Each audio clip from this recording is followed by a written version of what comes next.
Hello everyone, I want to go over yesterday's assignment to make sure you know how to do it.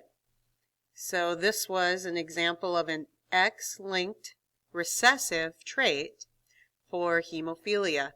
And Queen Victoria was Queen of England, 1819 she was born, died in 1901. Obviously, looking at the pedigree, she has quite a long family line here. And hemophilia ran in her family. They looked back in records to her ancestors. They didn't find any hemophilia in her ancestors, so they think it was a mutation that occurred either in Queen Victoria herself or her mother, which is kind of interesting. So the first question asked was to look at this pedigree and to find who are the carrier females in this situation. Remember that circles are females, squares are males, and anybody who is shaded in has the trait in question. And in the key here, we see that it's hemophilia as our trait. And while there's no females who actually have hemophilia, if we remember how X-linked traits work, that for a female to have an X-linked recessive trait, she has to get it from both mom and dad. And so it's much more common to find this in males because males only need one gene to get it because they just have the one on their X chromosome. All right, so we're going to find who are the carrier females in this family. So we're going to start with Queen Victoria herself. Got to get a colored marker here. So what I would do then would be to kind of shade in half of Queen Victoria's circle. And that designates a carrier. You can also use a dot as well. I don't want to shade in her whole circle because she doesn't have hemophilia. She's just a carrier or heterozygous for it. All right, we know she's a carrier because she has a son who has it. That's Leopold. All right, then if you follow Leopold's family, remember what Leopold's genotype would be? Better switch pens here. He would be XY, and the Y does not have this gene on it, so he would have got the little h, which is on the X chromosome, that would have come from his mother, Queen Victoria. Now follow down the line, we see that he has a daughter, Alice. The only chromosome that he could have given Alice is this X chromosome, which of course has the hemophilia gene on it.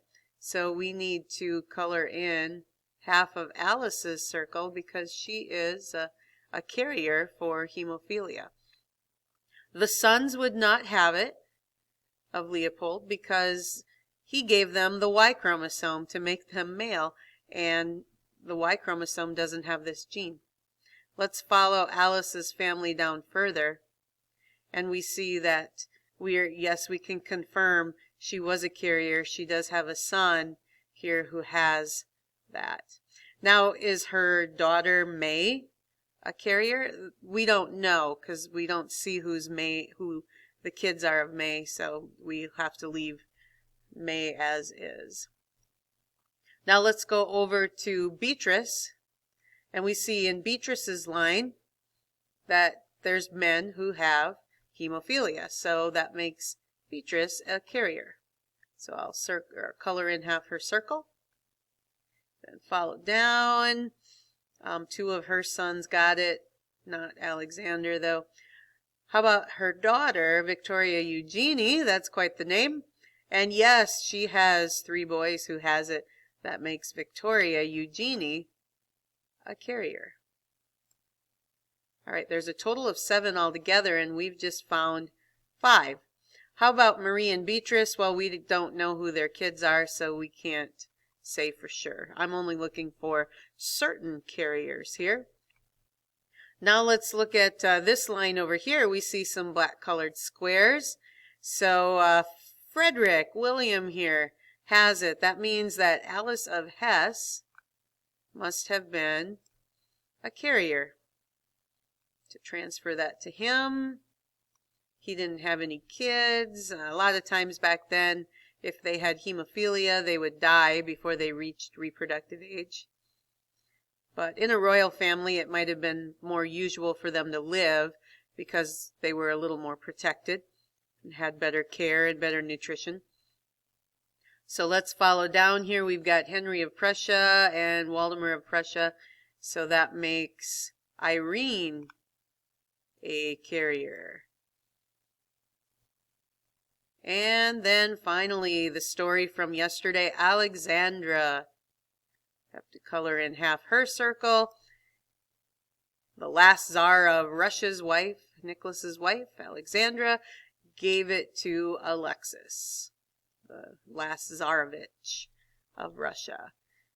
How about Olga, Tatiana, Maria, and Anastasia? Well, question mark, they were murdered at a young age, did not have kids, so I guess we'll never know. All right, so do we have 7? There is, yes, our 7 females who are for sure carriers of hemophilia. On an interesting note over here, if you want to follow the line that led to today's royalty in England, follow it down to here. Here's Queen Elizabeth, who recently passed away. Philip. Charles, who is now King of England. He had married Diana. They had 2 sons, William and Henry. And now each of those sons are married. A little hard to do this here while writing with the mouse. And now both of these have children of their own. William has a son, then a daughter. Son George, I believe, will be the future King of England. Charlotte, the daughter. And then I forget the name of the last son. And then Meghan Markle here, married to Harry. They have a boy, is it Archie or something like that, and a girl, Lilybell. So this covers a lot of generations of this royal family, and we can see in the line here that is the current royalty in England. They do not have hemophilia in that line.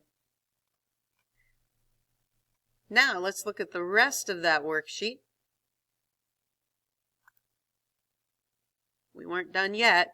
That was just the first part where it asked us to find the carriers. List the mothers who must have been carriers, those who are heterozygous. Now number 2, let's go here. It says, first consider the marriage of a hemophiliac man and a woman homozygous for normal blood clotting. So we need a hemophiliac man. Let's open up the Jamboard. I've got this ready to go already. And I've got my X's and XY's where they're supposed to go. Now I just need to add my gene designations, my genotypes. Big H, again, is normal blood clotting. You can make the normal proteins to clot your blood. And little h is the mutated form of the gene hemophilia. So a hemophiliac man, you should have answered, would have a little h. And I've got to go back here. A woman homozygous for normal blood clotting. So she would have been big H, big H. And if I fill this in,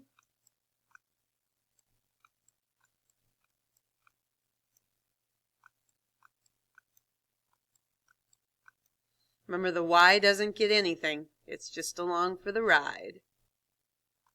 So the question is, what % of their male offspring will be hemophiliacs?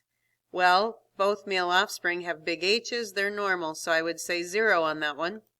For number 2. Number 3, what % of female offspring do you expect to be hemophiliacs? Well, for the females here, both female possibilities have big H's, so again, none. And what % of females do you expect to be carriers? Well, both female possibilities have the little h. Both of them are carriers or heterozygous. So I would say 100% of the daughters of this cross will be carriers or heterozygous, but we won't find any children in this family who have hemophilia. Now let's go to the next question. Second, consider the marriage of a man whose blood clots normally to a woman who's a carrier of hemophilia. All right, if his blood clots normally, he gets a big H. And if she's a carrier, she is a big H, little h. Using our superscripts here. Do you find this easier or harder than the original problems that we were doing when we were using regular Mendelian inheritance? Some people like these problems better. All right, so we've got that filled in now. Remember, nothing on the Y. Don't let me see you put anything on the Y. All right, so our question is, what percent of the male offspring do you expect to be hemophiliacs?